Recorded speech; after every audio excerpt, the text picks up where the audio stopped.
കൊല്ലം ഫാത്തിമ മാതാ college union തെരഞ്ഞെടുപ്പിന് stay. Voter പട്ടികയിലെ ക്രമക്കേട് ചൂണ്ടിക്കാട്ടി എസ്എഫ്ഐ നൽകിയ ഹർജിയിലാണ് ഇടക്കാല ഉത്തരവ്.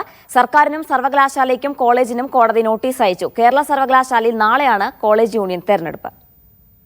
അഹമ്മദ് മുജ്തബയുടെ വിശദാംശങ്ങൾ നൽകാൻ. മുജ്തബ, എസ്എഫ്ഐ നൽകിയ ഹർജിയിൽ എന്തൊക്കെ കാര്യങ്ങളായിരുന്നു പറഞ്ഞത്? കോടതിയുടെ നിരീക്ഷണം എന്താണ്?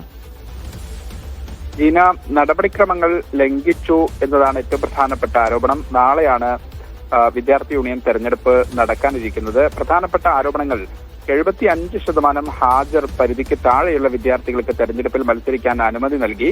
ഒപ്പം തന്നെ നിയുക്ത റിട്ടേണിംഗ് ഓഫീസറാണ് ഈ രേഖകളൊക്കെ പരിശോധിക്കേണ്ടത്, സ്ക്രൂട്ടിനിയൊക്കെ നടത്തേണ്ടത് അദ്ദേഹമാണ്. പക്ഷേ അതിന് പകരം വകുപ്പ് മേധാവിയാണ് നാമനിർദ്ദേശ പത്രിക പരിശോധിക്കുകയും അതിന്റെ മറ്റ് നടപടിക്രമങ്ങൾ പൂർത്തിയാക്കുകയും ചെയ്തത്. ഒപ്പം തന്നെ സൂക്ഷ്മ പരിശോധനാ പ്രക്രിയ പൂർത്തിയായതിനു ശേഷവും സ്ഥാനാർത്ഥികളെ അന്തിമ പട്ടികയിൽ നീക്കം ചെയ്തു എന്നതുൾപ്പെടെയുള്ള നടപടിക്രമങ്ങളുടെ ലംഘനം ചോദ്യം ചെയ്തുകൊണ്ടാണ് 4 വിദ്യാർത്ഥികൾ ഹൈക്കോടതിയെ സമീപിച്ചത്. എന്തായാലും ഈ വിഷയത്തിൽ ഹൈക്കോടതി നാളെ നടക്കാനിരിക്കുന്ന തെരഞ്ഞെടുപ്പ് 2 ആഴ്ചത്തേക്ക് ഒരു ഇടക്കാല ഉത്തരവിലൂടെ സ്റ്റേ നൽകിയിരിക്കുന്നു. ജസ്റ്റിസ് നഗരേഷാണ് ഈ വിഷയവുമായി ബന്ധപ്പെട്ട് ഈ ഹർജി പരിഗണിച്ചത്. സിംഗിൾ ബെഞ്ച് ഈ വിഷയം പരിഗണിക്കുകയും അതിനനുസരിച്ച് നാളെ നടക്കാനിരിക്കുന്ന തെരഞ്ഞെടുപ്പ് 2 ആഴ്ചത്തേക്ക് സ്റ്റേ ചെയ്യുകയും ചെയ്തിരിക്കുന്നു. ഹർജിയിൽ സർക്കാരിനോടും സർവകലാശാലയോടും കോളേജിനോടും നോട്ടീസ് അയച്ച് വിശദീകരണം തേടിയിട്ടുണ്ട്. എന്തായാലും ഈ വിഷയവുമായി ബന്ധപ്പെട്ട് ഹർജി 2 ആഴ്ച കഴിഞ്ഞ് വീണ്ടും പരിഗണിക്കും. ഈന.